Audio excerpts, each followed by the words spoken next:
कार्यक्रम के अंतर्गत आज आपकी हर प्रश्नों को उत्तर देने के लिए उपस्थित हैं कौशल यादव जी। आइए सुनते हैं कौशल यादव की बात। नमस्कार, हम हाजिर हैं कार्यक्रम में, आपका स्वागत है। और आज आपके हर प्रश्नों को उत्तर देने के लिए मेरे साथ हैं आपके बीच के रहने वाले आपके भाई, आपके मित्र, आपके चहेते कौशल यादव जी। सबसे पहले भोजपुर दर्शन के सभी दर्शकों की ओर से, भोजपुर वासियों की ओर से, संदेश विधानसभा क्षेत्र के सभी मतदाताओं की ओर से कौशल जी आपको बहुत बहुत बधाई, शुभकामना कि आपने भोजपुर दर्शन को समय दिया। दर्शकों, जैसा कि आप जानते हैं कि कौशल यादव जी के बारे में आप बहुत कुछ जानते हैं, क्योंकि आप इनके काफी ही नजदीक हैं, इनके मित्र हैं, इनके भाई हैं। लेकिन इनका संक्षिप्त परिचय मैं आपको दे दूं, क्योंकि यह परिचय के मोहताज नहीं है। उसके बावजूद भी संक्षिप्त परिचय इनका यह है कि इनके पिताजी का नाम जाने माने राजनीतिज्ञ सोनाधारी सिंह और इनकी माताजी का नाम है श्रीमती बिंदेश्वरी दुबे देवी जी। कौशल यादव जी का जन्म जो हुआ वो 2/12/1974 को हुआ। इनकी प्रारंभिक शिक्षा हित नारायण क्षत्रिय उच्च विद्यालय से इन्होंने प्रारंभ की। मैट्रिक करने के उपरांत जैन कॉलेज से इन्होंने इंटर की परीक्षा पास किया और उसके बाद एएन कॉलेज पटना से बीए और स्नातकोत्तर की शिक्षा हासिल की। वैसे तो राजनीतिक जीवन में कौशल यादव जी बचपन से यानी शिक्षण काल से, जिसमें पढ़ाई कर रहे थे उसी समय से ये राजनीतिक जीवन में कूद पड़े थे, आ गए थे 1998 से। लेकिन मुख्य रूप से सक्रिय राजनीतिक जीवन में 2006 से कौशल यादव जी ने अपना विशेष रुचि दिखलाना शुरू किया। कौशल यादव जी का जो शादी है 1999 में पटना में इनकी शादी हुई और इनके एक पुत्र और एक पुत्री है। वैसे खेल में भी इनका काफी गहरी रुचि है। ये क्रिकेट का खेल बहुत ज्यादा पसंद करते हैं और अपने कभी खेला भी करते थे। लेकिन क्रिकेट के साथ ही फुटबॉल और हॉकी, बैडमिंटन में भी इनकी विशेष रुचि है। कला के क्षेत्र में साहित्य और संगीत से इनका बेहद लगाव है। संगीत सुनना इनको काफी अच्छा लगता है और खाली समय में साहित्य की पुस्तकें ज्यादा पढ़ते हैं, धार्मिक भी पुस्तक पढ़ा करते हैं और टीवी चैनलों पर न्यूज सुनना इनको बेहद ही पसंद है। आपको बता दें कि इनका एक ड्रीम है, इनका एक सपना है, समाज को सुदृढ़ बनाना, आत्मनिर्भर बनाना, समाज आत्मनिर्भर बने, इनका एक सपना है। उसी को लेकर ये लगे हुए भी हैं। कौशल यादव जी का संपर्क सूत्र नंबर है, आप नोट कर लें। जब कभी भी आप चाहें इनसे बात करना, उस नंबर पर आप बात कर सकते हैं। इनका नंबर है 8809082147। यह रहा कौशल यादव जी का संक्षिप्त परिचय। में पुनः आपका स्वागत है और आज आपके हर प्रश्नों को उत्तर देने के लिए मेरे साथ हैं जाने माने कौशल यादव जी, जो भाजपा से अभी उनकी काफी जुड़ाव है और भाजपा के जिला उपाध्यक्ष भी हैं और साथ में शाहपुर संगठन में भी प्रभारी के पद पर अभी सेवा कार्य कर रहे हैं, समाज को आगे बढ़ा रहे हैं। लेकिन सबसे बड़ी बात आपके दिल में जो है यह है कि संदेश विधानसभा क्षेत्र की क्या रहेगा गति, क्या होगा मति, क्या कहेंगे कौशल जी? वैसे तो राजनीति में संदेश विधानसभा गति और मति की जहां तक आपने प्रश्न किया, लोगों को बीच में रहकर मैंने देखा है कि लोगों की जो आवाज है कि राजनीति में जो समाज सुधारक जो भी हुए, संदेश विधानसभा में खास करके जो भी हमारे राजनीतिक पृष्ठभूमि से आए, जो भी हमारे कार्यकर्ता नेता, संदेश विधानसभा में जिनको सेवा करने का अवसर मिला, अपने समय में संदेश विधानसभा को बिहार के नक्शे पर लाने का काम किया है। फिर भी संदेश विधानसभा को और विकास की जरूरत है और सम्मान की जरूरत है। मेरे नजर में अगर संदेश विधानसभा की जनता को सही, पारदर्शी, ईमानदार और कर्मठ उम्मीदवार मिले तो संदेश विधानसभा के विकास बहुमुखी होगा और संदेश विधानसभा बिहार के नक्शे में सबसे ऊपर दिखाई देगी। आपने सुना कौशल यादव जी की बातों को कि वैसा उम्मीदवार संदेश के लिए हो जो पारदर्शी हो, कर्मठ हो, ईमानदार हो। यानी कौशल जी का कहना यह है कि अभी तक जो भी प्रत्याशी संदेश में आए न कर्मठ था, न पारिश्रमिक था और न ही ईमानदार था। कैसा निकला? जी जी जी जी। सारे लोग अपने अवसर पर जो भी जिनको अवसर मिला सेवा करने के लिए जी।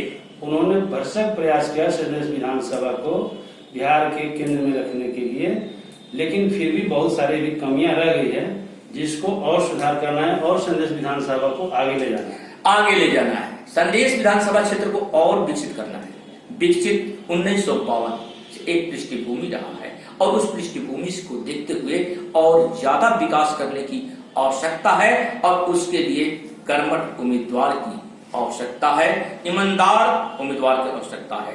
वैसे तो आप जानते हैं कौशल यादव जी का, इनके पिताजी सोनाधारी सिंह जी, जिनकी राजनीतिक जीवन काफी ही लंबा रहा, अनुभव काफी लंबा रहा, उनकी विरासत में मिला कौशल जी को, लेकिन क्या उस विरासत को कितना संभाल पाए, कितना क्या कहेंगे आप? देखिए, मेरी राजनीति में जब प्रवेश हुआ जी, उस समय राजनीति का शिक्षा दीक्षा प्राप्त करने के बाद मेरे पिताजी का शौक था कि राजनीति में तभी आए जब ये पूर्ण रूप से शिक्षा प्राप्त कर ले, संविधान का ज्ञान इसे हो जाए, सेवा भाव जिस दिन हमको नजर आएगा कि जनता की सेवा करने का इसमें भाव, आचार विचार सारे गुणों का प्रदर्शित नहीं किया। मैंने शिक्षा प्राप्त करने के बाद जिंदल कंपनी में पर्सनल अफसर के रूप में काम किया। 6 महीना जॉब करने के बाद मैंने अपने आप को वहां पर असहज पाया, क्योंकि मेरा राजनीतिक जीवन रहा है, लोगों के बीच में रहना हमें बचपन से शौक था। तो मैंने अपना राजनीतिक जीवन शुरू करने के लिए नौकरी को त्याग पत्र दिया और आकर के 2006 में त्रिस्तरीय पंचायत कुलौर प्रखंड के अंतर्गत जुगटा पंचायत से 2 बार प्रतिनिधित्व करने का वहां के 10 वर्षों तक आप मुखिया के पद पर है और उसके बाद मुखिया बनने के साथ ही कुलवर प्रखंड के मुखिया संघ के अध्यक्ष के लिए आप रहे, लेकिन आपके दिल में तमन्ना कुछ और थी कि मैं समाज की सेवा करूं, लेकिन पिता की तमन्ना थी बेटा हमारा नौकरी करे और पिता की आदेश को पालन करते हुए 6 महीने तक जिंदल कंपनी में नौकरी भी कौशल जी ने किया। लेकिन बात आती है कि एक से बढ़कर एक विधानसभा संदेश विधानसभा क्षेत्र में उम्मीदवार अपना ताल ठोक रहे हैं। आप किस प्रकार ताल ठोक रहे हैं? बहुत से लोग ताल ठोक रहे हैं कौशल जी, आप भी ताल ठोक रहे हैं या क्या कहेंगे आप? मैं भारतीय जनता पार्टी का कर्मठ कार्यकर्ता हूँ। पार्टी के दिशा निर्देश पर मैं आगे काम करूंगा। पार्टी अगर हमें संदेश विधानसभा में चुनाव लड़ने के लिए अवसर देती है तो मुझे ख्याल है लोगों के बीच में जिस तरह से जन समर्थन मिल रहा है, लोगों के मैं बीच में जब से जाने का काम कर रहा हूं, लोगों को आकांक्षा है कि ये उम्मीदवार हमारे क्षेत्र के चहुमुखी विकास के लिए सबसे उपयुक्त उम्मीदवार होंगे। ये जनता की आवाज है, मतदाताओं की आवाज है। यह कहना कौशल यादव जी का है कि मतदाताओं की इच्छा है अगर सीट मिलती है, टिकट मिलती है तो संदेश का विकास चहुमुखी होगा। और आज आपके हर प्रश्नों का उत्तर दे रहे हैं कौशल यादव जी, जो आपके बीच के रहने वाले हैं। कौशल जी, आप तो हमारे दर्शकों को, अपने मतदाताओं को बहुत अच्छी जानकारी दे रहे हैं, लेकिन कुछ एक लोगों का कहना है कि कहते रहें, करना कुछ और है, संदेश हमारा है, हमने किया है विकास। देखिए, मैं वहां नहीं जाना चाहता जो लोगों के अपने नेताओं की प्रतिक्रिया, राजनीतिक दलों की प्रतिक्रिया। मैं हमेशा समावेशी विचारधारा में राजनीति किया है। मेरे सभी वर्गों से भारतीय जनता पार्टी का तो आप मानते हैं जो आपके विपक्ष में है, जिन जो अभी है, उनका कहना है कि संदेश हमारा है, किसी दूसरे की आवश्यकता क्या है। आप मानते हैं कि संदेश में विकास हुआ है। मैं भारतीय जनता पार्टी की बात नहीं कर रहा हूं, लोगों का कुछ कहना है कि संदेश हमारा है, मैंने विकास किया, दुख सुख में मैं रहा हूं, अभी भी हूं, संदेश हमारा है। क्या कहेंगे आप? ये राजनीतिक पृष्ठभूमि बताती है कि इनका संदेश रहा है और संदेश किस विचारधारा का स्वीकार करने वाला है। संदेश की जनता 1952 से लेकर आज तक ऐतिहासिक फैसले लिए हैं। जब जब उनको अवसर मिला है, संदेश की जनता ने अपने विधानसभा से अच्छा नेतृत्व देने का काम किया है। लेकिन संदेश की जनता की दुर्भाग्य की बात है कि जिन उद्देश्यों और मूल्यों को लेकर के राजनीति में कुछ प्राप्ति लोगों को हुई, अपने व्यक्तिगत स्वार्थों को लेकर उन्होंने जरूर अपने आप को नाम आगे बढ़ाया, लेकिन जनता को सेवा नहीं कर। जनता की सेवा नहीं, अपने आप की सेवा किया, यह कहना है कौशल यादव जी का। जनता की सेवा के लिए आप आए थे, जनता ने विश्वास किया, लेकिन जनता की सेवा न करके अपने आप की सेवा किए, अपना नाम की प्रचलित किए, यह कहना है कौशल यादव जी का। आप समझ चुके होंगे क्योंकि आप मेरे दर्शक हैं, आप मतदाता हैं, आप प्रबुद्ध मतदाता हैं। इशारा कहाँ है, क्या कहना चाहते हैं कौशल जी। लेकिन एक बात और आती है कि अभी बहुत राजनीतिक विधानसभा चुनाव काफी नजदीक आता जा रहा है, काफी लोग दूसरे पार्टी से आपके एनडीए के पार्टी में लोग आ रहे हैं। क्या लगता है कि इस प्रकार से कितना सफल हो पाएगा राजनीतिक संदेश विधानसभा क्षेत्र? देखिए, मैं संदेश विधानसभा के राजनीतिक प्रदेश में मैं बात नहीं रखना चाहता हूँ जी। ये पूरे बिहार का जो राजनीति है, गठबंधन की राजनीति है और हमारी गठबंधन सबसे मजबूत है। एनडीए की गठबंधन पूरे देश में मजबूत है और बिहार में मजबूत है। और संदेश विधानसभा पर केंद्रित करके आप बात जो कर रहे हैं, मैं चाहूंगा कि जो भी भारतीय जनता पार्टी एनडीए से पूरे बिहार में जो भी उम्मीदवार आएंगे, बिहार की जनता उनको सफल बनाएगी और पूरा एनडीए सरकार बनाएगी। नहीं कौशल जी, हमारे दर्शक, आपके मतदाता ये जानकारी लेना चाहेंगे, कल तक जिसने एनडीए को कुछ बुरा कहा, साथ नहीं दिया, आज एनडीए में संदेश की जनता क्या कहेंगे, कितना होगा विकास? ये राजनीतिक परिस्थिति हमेशा बदलती रहती है। जब जब भी चुनाव आते हैं, लोग अनेक पार्टियां एक दूसरे दल में आने जाने का प्रक्रिया शुरू हो जाता है, आते जाते रहते हैं। जी जी। लेकिन स्थायित्व किसमें रहती है, कहाँ रहती है, ये जनता भी समझती है जी, और पार्टी के नेतृत्व भी समझता है। पार्टी नेतृत्व जो है आने जाने वालों पर कम भरोसा करेगी, क्योंकि राजनीतिक जीवन सबसे कठिन जीवन है।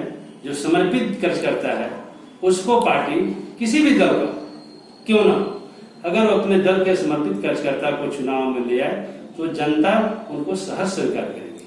आपने सुना कौशल यादव जी की बातों को कि एक ही नाव पर चढ़े, ऐसा नहीं कि कभी इस नाव पर तो कभी उस नाव पर, उसे जनता स्वीकार नहीं करती है। जनता सब कुछ जानती है, क्योंकि यह जनता है, यह मतदाता है।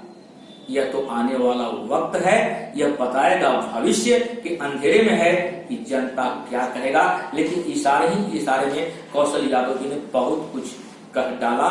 यह उम्मीद है कि कौशल जी की बातों को आपको बहुत पसंद आई होगी, और उम्मीद यह भी करते हैं कि आप सब कभी भी कौशल यादव जी से कुछ नई बातों को जानकारी लेना चाहेंगे तो कौशल यादव जी आपके हर बातों को जानकारी अवश्य देंगे।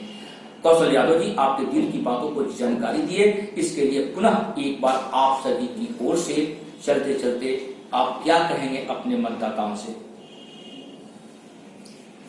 मैं चलते चलते भोजपुर विधानसभा के सातों विधानसभा के मतदाताओं से मैं अपील करना चाहता हूं कि एनडीए मजबूत गठबंधन है। जो भी 7 विधानसभा से एनडीए से उम्मीदवार आएंगे उनको आप भारी मत से विजय बनाएंगे और अपने क्षेत्र की जनता को विकास के लिए अवसर देंगे। अपने क्षेत्र के विकास के लिए साथ दें। आपका साथ सबका विकास का नारा एक साथ है और उस नारे पर अमल करते हुए बिहार की विकास पर लाने में आपके सहयोग की अपील कौशल यादव जी ने किया। और इसी के साथ आप सभी की ओर से, भोजपुर दर्शन के सभी दर्शकों की ओर से, सभी संदेश के मतदाताओं की ओर से कौशल जी आपको बहुत बहुत बधाई, शुभकामना कि आपने भोजपुर दर्शन को समय दिए। धन्यवाद।